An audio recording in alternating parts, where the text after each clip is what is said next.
mais comment il a pu dire ça? Regardez bien et lisez surtout. Le niveau de la Saudi League est meilleur que celui de la Ligue 1. Voici ce que Neymar vient de sortir à l'instant. La Saudi Pro League plus forte que la Ligue 1? Aujourd'hui, je pense que oui. Le niveau de la Saudi Pro League augmente et d'après ce que je vois, il est meilleur que celui de la Ligue 1. La Ligue 1 a ses avantages, celui d'un championnat très fort. J'ai joué dans ce championnat, je le connais donc très bien. J'ai hâte de vous voir maintenant. Non pas que personnellement je confirme l'ordi, mais le combat que vous avez mené pour Ronaldo là. Déjà la Ligue 1, tu vas sortir quoi cette fois-ci pour Neymar? Et de toutes les autres personnes qui ont allumé Ronaldo, vous allez sortir quoi cette fois-ci pour Neymar? Lui qui a joué dans le championnat de Ligue 1 au Paris Saint-Germain. C'est peut-être faux? On ne le saura jamais. Personnellement, je pense que c'est inclus dans leur contrat. Je trouve qu'ils sont pleinement en train de faire la promotion de la Saudi Pro League. Et par la même occasion de la Coupe du Monde qui va suivre là-bas. Je vous rappelle qu'ils ont été aussi recrutés pour ça, pour figurer parmi les images de ceux-là. Mais au final, on connaîtra jamais la vérité. La question que je vais vous poser maintenant, c'est est-ce que deux grands footballeurs, Neymar et Ronaldo, qui ont fait partie des meilleurs de cette dernière génération, considérés pour beaucoup comme les meilleurs de l'histoire, qui disent que la Saudi Pro League est meilleure que la Ligue 1, bah aujourd'hui,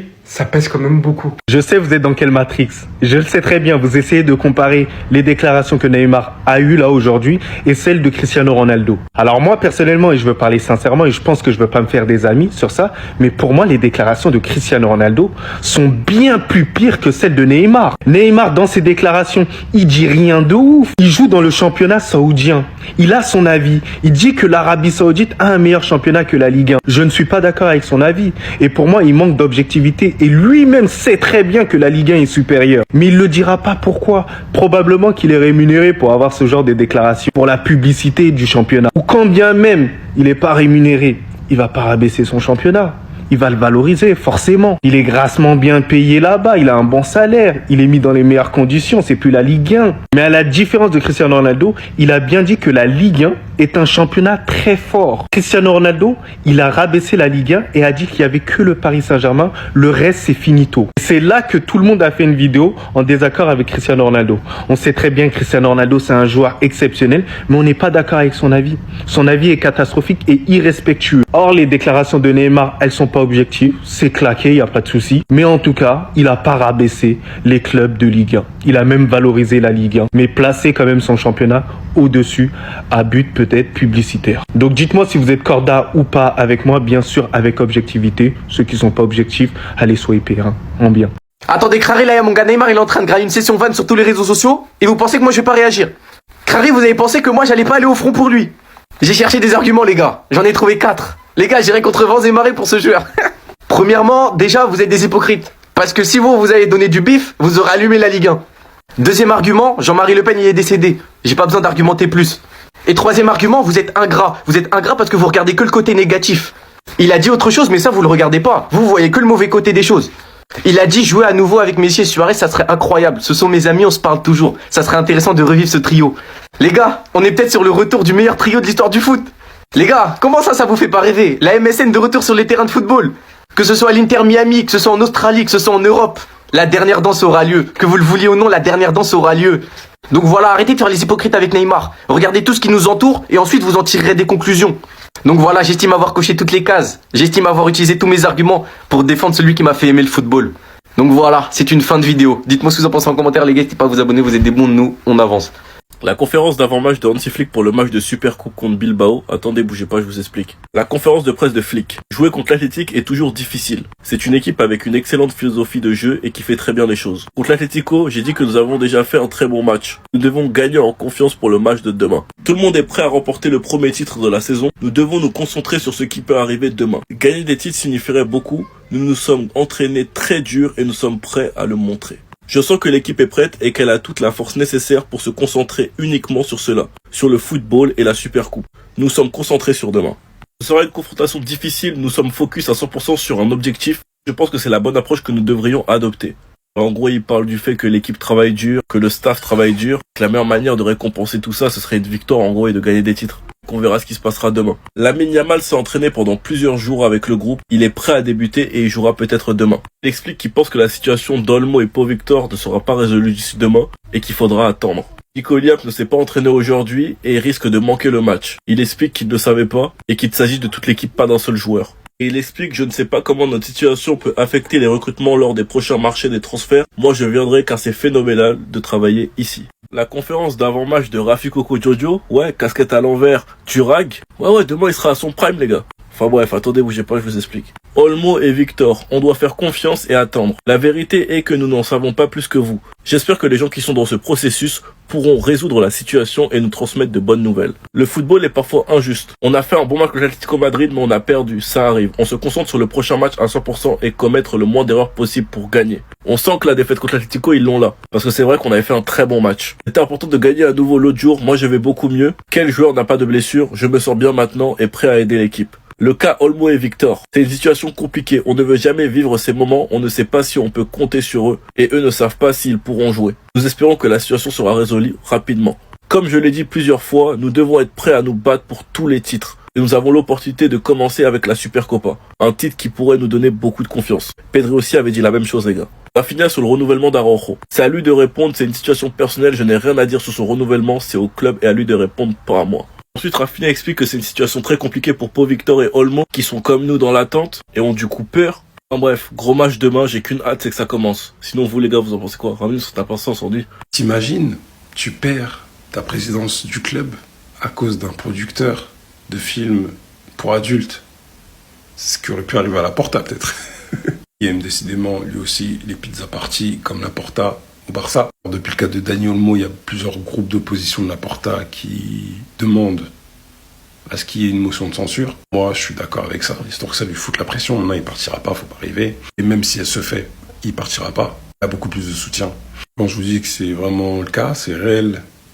Ça aurait été lunaire. Finalement, comme je l'ai dit en début de vidéo, elle n'aura pas lieu. Pourquoi? Parce qu'il s'est rétracté aujourd'hui. Parce que la nouvelle date d'hier, mais j'avais pas fait de vidéo alors que je devais la faire, mais j'ai oublié. Donc, la motion de censure ne devrait pas avoir lieu contre Laporta. Parce qu'il y a un manque de soutien, comme je vous l'ai dit. Laporta, en vrai, il a le bras long.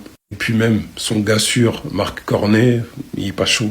C'est Chrissy qui s'est opposé à la dernière minute. Cette idée de motion de censure. Donc, comme il est tout seul et que je crois qu'il faut être 2 minimum pour une motion de censure, de ce que j'ai compris, c'est mort. Donc, Laporta n'a pas eu droit à une motion de censure. Tu peux faire le mec, hein, mais il y a des surprises qui peuvent arriver. Donc, voilà. Mais une petite menace comme ça, pour que ça fasse bouger un peu les chocottes de Laporta, c'est pas mal. J'ai aimé. Et j'ai oublié de dire dans ma vidéo, du coup, ceux qui défendent Laporta quand il fait de la D, je dis pas tout le temps, quand il fait de la D. Rafinha, du coup, c'est un ingrat parce que Laporta, il se démène depuis 3 ans à faire je sais pas quoi, ou il a le droit, comme nous on le fait, de critiquer la gestion de Olmo et pas au Victor. Vous allez le traiter d'ingrat, lui aussi, comme vous faites avec moi. Hâte de voir vos réponses. Parce que si lui-même qui est concerné sait que ça affecte le groupe et que pour les futurs recrutements, ça risque d'être compliqué, bon, c'est que Laporta a bien géré, c'est qu'il a pas fait d'erreur, hein. Ah non, pas du tout, hein. J'attends vos réponses hypocrites dans les commentaires.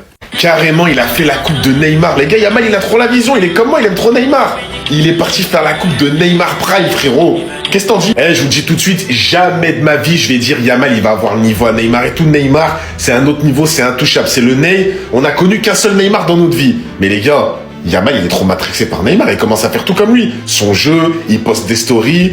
Là, il y a pas longtemps, il a vu Neymar, il a posté une photo avec lui. Il a acheté le maillot Santos de Neymar, il a posté la photo avec le maillot de Santos. Les gars, il est trop fan de Neymar. Et là, hier, il nous montre cette vidéo où il fait la coupe à Neymar Prime. Ah, il est dans le train, les gars. Je dis pas que c'est Neymar en termes de dribble, je dis pas qu'il va effleurer le niveau à Neymar. Mais les gars, Yamal, c'est quand même un très bon dribbleur et il y a des skills qui peuvent ressembler à ceux de Neymar. Je dis ça, je dis rien. Donc non, moi je trouve ça normal que les joueurs de cette génération, c'est normal les gars, surtout un mec comme Yamal, il a 17 ans.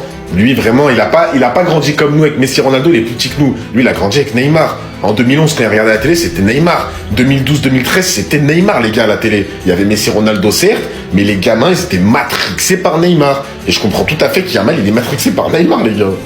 Mais là, vous avez perdu Lamine Yamal. Jusqu'où il ira pour ressembler à Neymar? Là, je suis tombé sur des dingueries, les frères. Je savais pas qu'il partait aussi loin. Déjà, commençons par sa nouvelle coiffure. On sait très bien que Neymar, l'une des choses qui le caractérisait, mis à part le football, c'est son look et sa coiffure. Et cette coiffure-là, on s'en rappelle tous, les amis, à la Coupe du Monde 2014. Et là, Lamine Yamal l'a reproduit à l'identique. Même si c'est pas le même flow, au moins c'est là. Et c'est pas tout. Ça, c'est mal connaître Lamine Yamal. Pendant que le FC Barcelone a pour projet d'inscrire Dani Olmo et Pau Victor, lui, son projet, c'est de ressembler le mieux possible à Neymar. Déjà, dans son style de jeu, on voit parfois qu'il essaie de faire du Neymar un peu, mais ça marche pas trop. Sur ce côté-là, chaque joueur a son talent, que chacun reste dans son domaine. Et il y a pas longtemps, sur ses réseaux sociaux, il a publié cette photo-là avec le maillot de Neymar à Santos. Ça, c'est rien comparé à ce qui va suivre. Il est même parti jusqu'à acheter le même collier que Neymar, les amis, lorsqu'il était au FC Barcelone. Ça, c'est pas un truc de nitraque.